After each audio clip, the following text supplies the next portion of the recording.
வணக்கம். Welcome to இன்னைக்கு special. இன்னைக்கு நம்ம பார்க்க போகிறது பன்னீர் சில்லி. நம்ம ஒரு பன்னீர் ஒரு 50 கிராம் எடுத்துருக்கேன். இதிலே நம்ம மசாலா கலந்துக்கலாம். காஷ்மீர் மிளகாத்தூள் ஒரு ஸ்பூன் போட்டுக்கிறேன். சிக்கன் 65 மசாலா ஒரு ஸ்பூன் போட்டுக்கிறேன். கரம் மசாலா ஒரு பாதி ஸ்பூன் போட்டுக்கிறேன். இஞ்சி பூண்டு விழுது ஒரு ஸ்பூன் போட்டுக்கிறேன். ஒரு ஸ்பூன் கார்ன்ஃப்ளவர் மாவு போட்டுக்கிறேன். இதை நம்ம எல்லாத்தையும் மிக்ஸ் பண்ணிக்கலாம். கொஞ்சம் லைட்டாக தண்ணி ஊற்றிக்கோங்க. லைட்டாக தண்ணி ஊற்றி மிக்ஸ் பண்ணிக்கலாம். இது நம்ம பன்னீர் சில்லி செய்யறதுக்காக இந்த மசாலாலாம் நம்ம தடவிக்கலாம். இந்த மாதிரி தடவிக்கங்க. ரொம்ப தண்ணியெல்லாம் ஊற்றக்கூடாது. லைட்டாக தண்ணி தெளிச்சுக்கோங்க. இந்த அளவுக்கு போதும். நம்ம இதில் உப்பெல்லாம் போடக்கூடாதுங்க. உப்பு ஏன்னா சிக்கன் 65லே உப்பு இருக்கும். அதனால் உப்பு போட வேண்டிய அவசியம் இல்லை.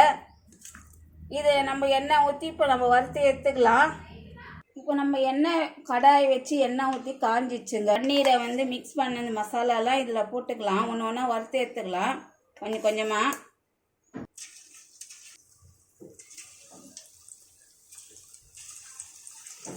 நம்ம போட்ட உடனே கலரக்கூடாது. கொஞ்சம் நேரம் கழித்து ஒரு நிமிஷம் கழித்து நம்ம கலரிக்கலாம். ஏன்னா போட்ட உடனே கலர்னா எல்லாம் கொஞ்சம் தூள் தூளாகிடும். இப்போ லைட்டாக இந்த பக்கம் திருப்பி எடுத்துக்கோங்க.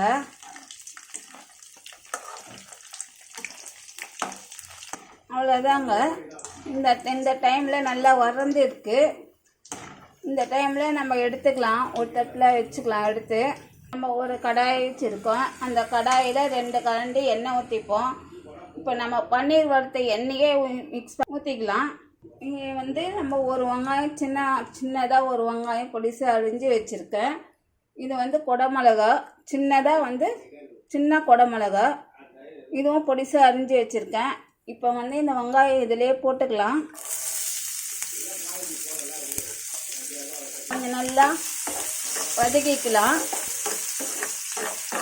இது கொஞ்சம் கிரேவியாக வதக்கலாம். கண்ணாடி பதவத்துக்கு வதக்கினா போதும். பாருங்கள், இந்த அளவுக்கு கொஞ்சம் நல்லா வதங்கிடுச்சு. இந்த டைமில் நம்ம குடமிளகா போட்டுக்கலாம். குடமிளகா கொஞ்சம் வதங்கட்டும். ஒரு நிமிஷம் வதங்கினா போதும்.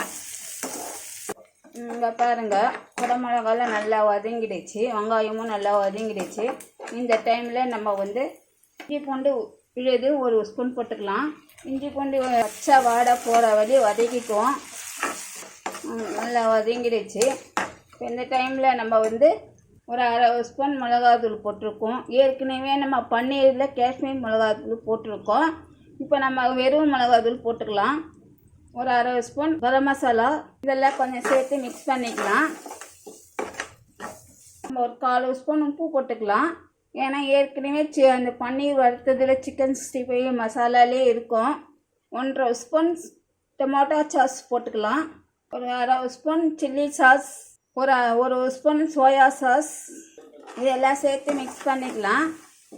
இது நல்லா கொஞ்சம் வதங்கிட்ட பிறகு